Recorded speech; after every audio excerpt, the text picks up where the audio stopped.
भारत में अलग अलग राज्यों में मुसलमानों के खिलाफ हिंसा को बढ़ावा दिया जा रहा है। कई हिंदुत्ववादी संगठन लगातार इस पर काम कर रहे हैं। इन संगठनों में बजरंग दल के साथ गौ रक्षकों के नाम पर हत्या तक की वारदात को अंजाम देने वाले संगठन भी शामिल हैं।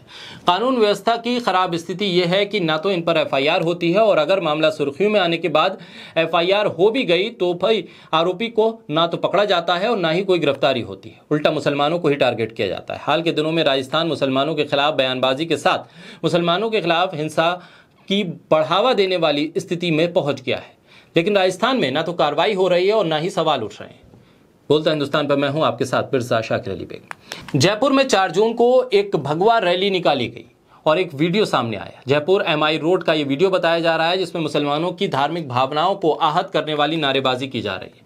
श्री करणी सेना के बैनर लगी जीप पर सवार लोग माहौल खराब करने की कोशिश कर रहे हैं, लेकिन इस पर कोई कार्रवाई नहीं होती। राजस्थान में खुलेआम लॉ एंड ऑर्डर की धज्जियां उड़ रही हैं। बड़ा सवाल यह है कि गहलोत सरकार क्या तो गहरी नींद में सो रही है या फिर सरकार ने इन लोगों को खुली छूट देने का मन बना लिया। मोहब्बत की दुकान का वादा करने वाले राहुल गांधी की कांग्रेस की सरकार राजस्थान में है और वहां गुंडों के दबाव में मदरसे का काम रोक दिया गया।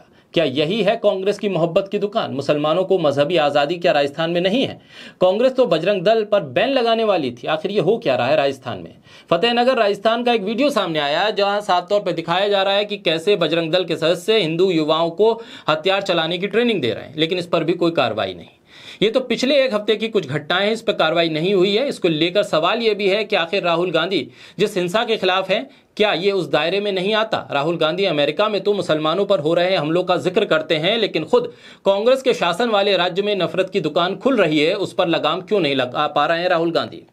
वहीं दूसरी तरफ मध्य प्रदेश में यही कांग्रेस बजरंग सेना से हाथ मिला रही है। मध्य प्रदेश में विधानसभा चुनाव से पहले सियासी सरगर्मी तेज है। कमलनाथ सॉफ्ट हिंदुत्व की राह पर चलकर बीजेपी को मात देने की तैयारी में है। इसी कड़ी में उन्होंने भगवा से भी परहेज नहीं किया है। चुनाव से पहले मध्य प्रदेश में बजरंग सेना का कांग्रेस में विलय करा दिया है। और बड़ा सवाल यह है कि आखिर राजस्थान क्यों हिंदुत्व को बढ़ावा देने वाले राज्यों में शामिल होता जा रहा है? क्यों आखिर वहां इतने नफरती भाषण, इतने नफरती कार्यक्रम हो रहे हैं और उस पर लगाम क्यों नहीं लग रही है? क्या किसी रणनीति का हिस्सा है या चुनाव को देखते हुए इस तरह के बयानबाजी और इस तरह के माहौल को बनाया जा रहा है? सवाल यह भी है कि आखिर कांग्रेस के शासन वाले इस राज्य में कानून अपना काम क्यों नहीं कर रहा है?